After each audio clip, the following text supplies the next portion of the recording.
अंबरनाथ में 11 साल की नाबालिगा के साथ बलात्कार के मामले में अंबरनाथ पुलिस ने 6 आरोपियों को गिरफ्तार कर लिया है। इनमें से 4 आरोपी नाबालिग बताए जा रहे हैं। वरिष्ठ पुलिस निरीक्षक जगन्नाथ कलस्कर ने जानकारी दी कि नाबालिगा के साथ रिक्शे में 2 बार बलात्कार किया गया। पुलिस ने मामले की गंभीरता को देखते हुए तत्परता से कार्रवाई की और आरोपियों को गिरफ्तार कर लिया। पीड़िता की चिकित्सकीय जांच कराई गई है और उसे काउंसलिंग दी जा रही है। पुलिस इस मामले में गहन जांच कर रही है और आरोपियों पर कड़ी कार्रवाई की जाएगी। समाज में ऐसे जघन्य अपराधों के खिलाफ सख्त कदम उठाए जाने की आवश्यकता है। पुलिस ने लोगों से अपील की कि वे सतर्क रहें और बच्चों की सुरक्षा पर विशेष ध्यान दें। अंबरनाथमध्ये घडलाय त्याबद्दल तुमची काय प्रतिक्रिया आहे? अतिशय दुर्दैवी अशी माणुसकीला काळीमा फासणारी ही जी घटना घडलेली आहे। आम्ही सर्वजण या घटनेचा निषेध करण्यासाठी तसेच त्या पीडितेला न्याय मिळवून देण्यासाठी आज पोलीस स्टेशन मध्ये हजर आहोत। कारवाई ही कठोरात कठोर करण्यात यावी आणि जे बाकी फरारी जे आरोपी आहेत त्यांना लवकरात लवकर गजाआड करून त्यांच्यावर कठोरात कठोर कारवाई करण्यात यावी अशी आमच्या महिला वर्गाच्या वतीने आम्ही मागणी करतोय। अशा या घटना वारंवार होत असतात तरीही याच्याबद्दल सरकार दक्षता न घेता या आरोपींना जर फाशीची शिक्षा जर त्वरित देण्यात आली तर दुसरा कुठलाही ह्या घटनेची पुनरावृत्ती होणार नाही। म्हणून आम्ही सर्व महिलांच्या वतीने मागणी करतोय की या आरोपींना कठोरात कठोर शिक्षा देण्यात यावी।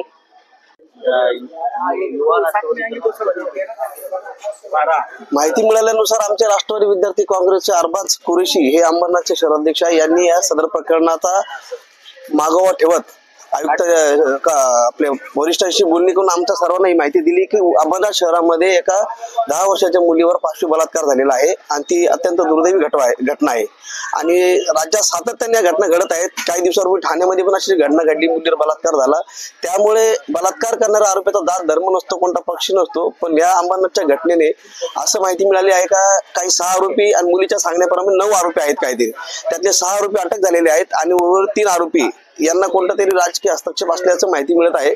तरी देखील सिनियर साहेबांना आम्ही विनंती केल्यानंतर सिनियर साहेबांनी सांगितलं कसलाही हस्तक्षेप त्याची तमा न बाळगता आरोपींवर कठोर कारवाई केली जाईल।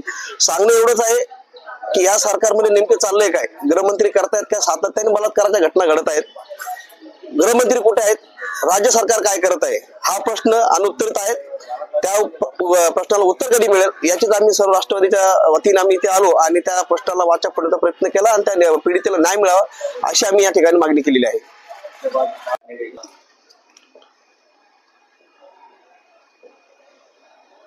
दिनांक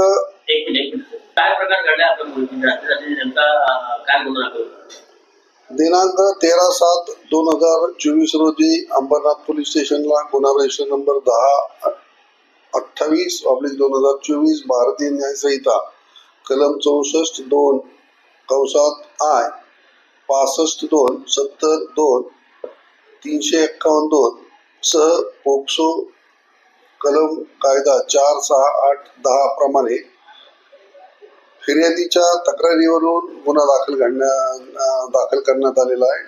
सदर प्रकरणात 12 तारखेला एक अल्पवयीन मुलगी तिच्या आजीचा हात सोडून निघून गेली होती, 11 वर्षाची, आणि ती दिवसभर इकडे तिकडे भटकल्यानंतर ती अंबरनाथ पोलीस स्टेशन हद्दीत खडी मशीन बुवापाडा या साईडला काही तिची 13 वर्षाची एक दुसरी विधी संघर्षग्रस्त मुलगी तिला त्या साईडला घेऊन गेली आणि त्या ठिकाणी तिच्यावर एका मुलाने जबरी संभोग केला, रिक्षामध्ये जबरी संभोग केला।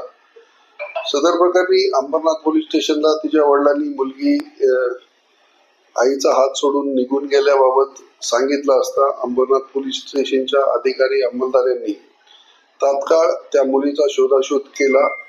ती मुलगी स्टेशन परिसरात मिळून आली आणि तिला चौकशी केल्यानंतर हा झाला प्रकार त्या मुलीकडून समजल्यानंतर तात्काळ गुन्हा दाखल करून सदर प्रकरणी 6 आरोपींना अटक करण्यात आलेली आहे. त्यामध्ये 4 नाबालिक आहेत आणि 2 इतर आरोपी आहेत. सदर प्रकरणी पुढील सखोल तपास चालू आहे. सदर प्रकरणात 6 आरोपी अटक करण्यात म्हणजे गँगरेप असा प्रकार आहे का? नाही, त्याच्यामध्ये रेप तर एकाच मुलाने केलेला आहे, परंतु नवीन तरतुदीनुसार जर तिथं इतर मुलं त्या समूहात असतील किंवा सह आरोपी असतील तर ते पण आरोपी होतात. परंतु ऍक्च्युली त्या रिक्षामध्ये जे फुटेज मिळालेलं आहे किंवा जी माहिती मिळालेली आहे त्याच्यामध्ये तो प्रकार फक्त एकाच मुलाने केलेला आहे.